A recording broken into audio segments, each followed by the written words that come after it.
नमस्कार, मी पंजाब डक. आज आहे 27 जून 2025 आणि आजपासून परत एक अंदाज देणार आहे. तर राज्यातल्या सर्वप्रथम शेतकऱ्याला सांगू इच्छितो की राज्यात सर्वदूरचा सध्या तरी पाऊस नाही. राज्यात विखुरलेल्या स्वरूपाचा पाऊस पडणार आहे म्हणून हा अंदाज लक्षात घ्यायचा. म्हणजे सर्वदूर सध्या पडणार नाही. आज 27 जूनला देखील तुम्हाला एक सांगू इच्छितो, 27 जूनला म्हणजे पूर्व विदर्भामध्येच तुरळक ठिकाणी पाऊस पडणार आहे. म्हणजे अमरावती जिल्हा, अकोला जिल्हा, बुलढाण्याच्या काही भागामध्ये, इकडे वाशिमकडं असा पाऊस पडणार म्हणून हा अंदाज लक्ष येतं. पण राज्यात मात्र सध्याचा आला तरी आता सर्वदूरचा पाऊस नाही म्हणून हे सगळ्यांनी लक्षात येतं. आणि राज्यात मग तुम्हाला एक सांगू इच्छितो, राज्यात परिस्थिती बघितली तर राज्यामध्ये मात्र विखुरलेल्या स्वरूपाचा पाऊस पडणार आहे. म्हणजे भाग बदलत पडणार आहे. आणि सध्यानं 28 आणि 27, 28, 29ला देखील एवढा काही पाऊस नसणार आहे म्हणून हा अंदाज लक्षात येतं.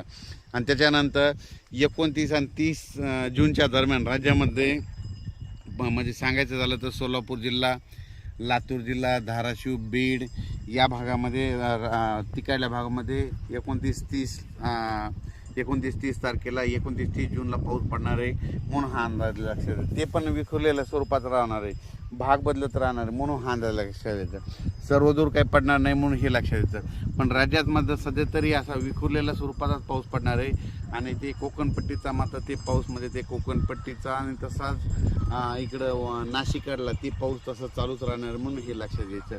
त्याच्यानंतर राज्यात चांगलं पावसाचं जुलैच्या मग ज्यावेळेस समजा जुलैच्या मग दुसऱ्या आठवड्यात मग चांगलं पावसाचं वातावरण तयार होणार आहे. पण सध्या तरी म्हणजे एवढं पावसाचं वातावरण नाही, भाग बदलतच पडणार आहे, विखुरलेल्या स्वरूपाचाच पाऊस पडणार आहे म्हणून हा अंदाज लक्षात यायचा.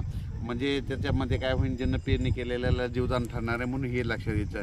आणि जमिनीमध्ये भरपूर ओल आहे. आणि काल देखील म्हणजे सांगायचं झालं तर विदर्भात खूप पाऊस झाला आणि त्याच्यामध्ये सर्व शेतकऱ्याला जीवदान भेटलं.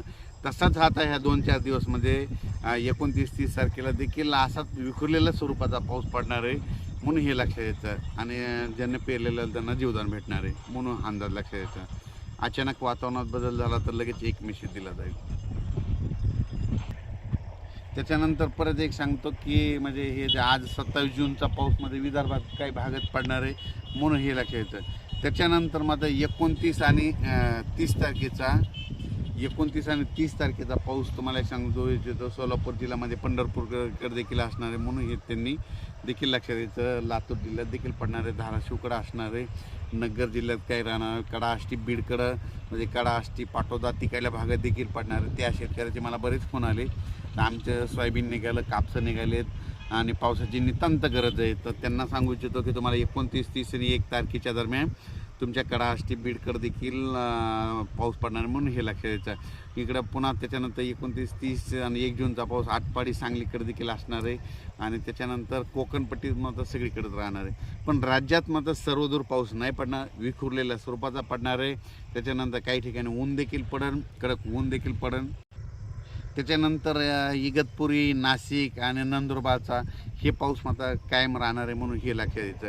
पण त्याच्यानंतर 1, 2, 3 जुलैच्या दरम्यान परत काय होणार विदर्भामध्ये, पूर्व विदर्भामध्ये म्हणजे नागपूर जिल्हा, नागपूर, वर्धा, भंडारा, गोंदिया, तसंच त्याच्यानंतर अमरावती, त्याच्यानंतर इकडं शेगाव, तसं नंतर घाटाच्या खाली जळगाव ह्या पट्ट्यामध्ये पुन्हा तिकडंच पाऊस पडणार. म्हणजे 1, 2, 3 जुलैचा म्हणजे सांगायचं झालं तर सर्वदूरचा सध्या पाऊस नाही, त्याच्यामुळे तिकडं पडणार हे लक्षात यायचं.